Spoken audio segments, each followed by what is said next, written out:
নারী বিষয়ক সংস্কার কমিশন তার রিপোর্ট জমা দিছে। তো প্রফেসর ইউনূস সেই রিপোর্টের কিছু অংশ ওনার ফেসবুকে শেয়ার দিচ্ছেন। এটা নিয়ে শুরু হয়েছে নানা সমালোচনা।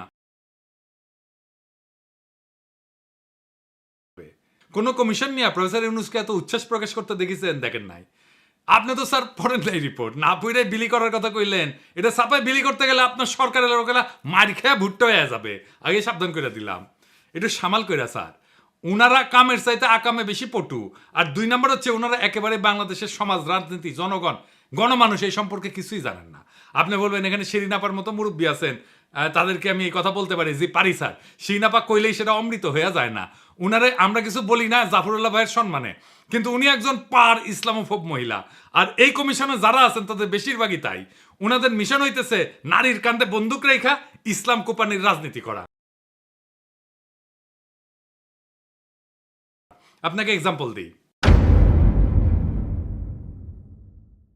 নারী কমিশন বলছে ধর্মীয় আইন মেনে চলা বাধ্যতামূলক জন্য নারীদের প্রতি বৈষম্য হচ্ছে। আপনি নিজেই শেয়ার দিয়া কইছেন ধর্মীয় আইন অনুসরণ করা যে কোনো ধর্মের অনুসারীদের জন্য বাধ্যতামূলক।